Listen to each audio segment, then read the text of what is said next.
Have you ever chased something so hard, love, success, peace, only to watch it run faster the more you reached for it? Here's the truth no one tells you. What you're chasing is repelled by your desperation. And yet, when you finally let go, it comes knocking.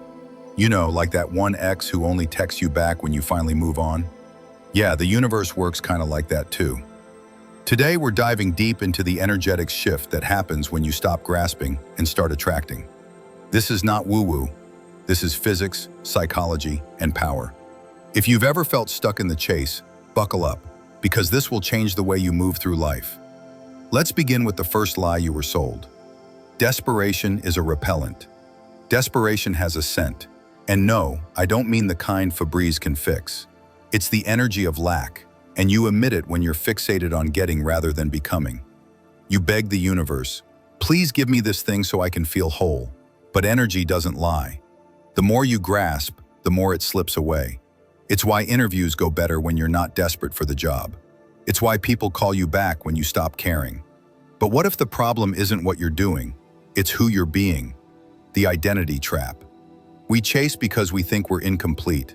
Once I get that promotion, then I'll be enough. Once they love me, then I'll feel worthy. But identity works backward. You don't get something and then become confident. You become confident, and then it comes. It's not like the universe is a customer service rep going, "Ma'am, you'll need to wait in line until you've suffered enough."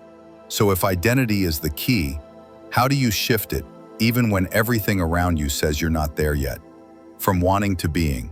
There's a world of difference between saying, "I want to be rich," versus, "I am someone who creates value and receives abundance in return." That shift? It's not semantics, it's signal. You're no longer asking, you're broadcasting. You stop chasing, and it starts chasing you. But to step into this identity, you must first confront something most people run from: the fear of emptiness. What happens when you stop chasing? Silence. No notifications, no dopamine rush, just you, alone with your thoughts. And that's where most people sprint back to the chase, because silence feels like death to the ego. But that emptiness, it's not a void, it's a womb, the place where your true self starts forming, without noise, without comparison, without performance. Scary, right? But also kind of liberating, like finally taking off skinny jeans after a long day. So how do you sit in the silence long enough for transformation to occur? The power of non-attachment. Non-attachment is not giving up. It's letting go of the need to control the outcome. It's saying, "I will give everything I have and trust that what's meant for me won't miss me." It's calm, it's clarity, it's confidence, without arrogance. Non-attachment is magnetic because it signals, "I'm whole, I'm here, and I don't need you to validate that." But what happens when you finally stop clinging? The universe sends a test. The universal test. Right after you let go, the test arrives. The X texts. The opportunity dangles just a little short of your worth. The fear creeps in. What if letting go was a mistake? This test is designed to see if your new energy is stable. Will you fall back into the chase? Or will you stand still and receive? Think of it like the final boss in a video game. Only instead of dragons, it's your own self-doubt in a trench coat. So if chasing is the past and becoming is the present, what's next? Energetic alignment. Now that you've let go, what do you align with? Vision, discipline, play. Yes, play. The most magnetic people aren't obsessed with outcomes. They're immersed in the process.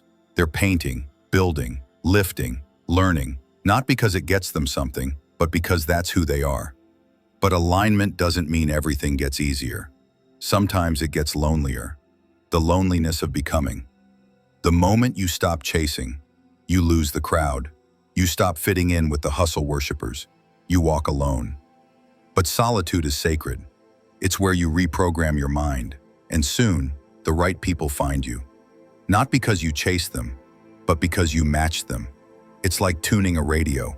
You don't yell at the static, you just dial in. But here's the twist. Sometimes, the thing you stop chasing, it doesn't just return. It comes better than you imagine. When it finds you, this is the moment. You're at peace. You're focused on growth. You've stopped trying to control. And then, the call comes, the person arrives, the door opens. It feels effortless. But it's not magic, it's energetic maturity. Because what you were always seeking was never out there. It was waiting for you to become the one who could hold it. So now that you've become, how do you stay in this state? Sustaining magnetism. Magnetism fades when you fall back into fear. So stay rooted. Keep your rituals. Move with integrity. Return to the energy of abundance every single day. Not because you're chasing again, but because you're maintaining alignment.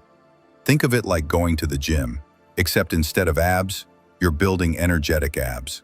So what's the next step? Once you've stopped chasing, once it finds you, what do you do with it? Becoming your higher self. What you were chasing was never a thing. It was a version of you, the confident one, the present one, the one who trusts, attracts, and flows. And guess what? They already exist. Right now, inside you, waiting. You're not here to chase life. You're here to embody it.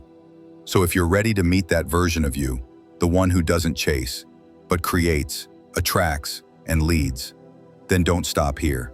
Click on the next video. Your higher self already exists.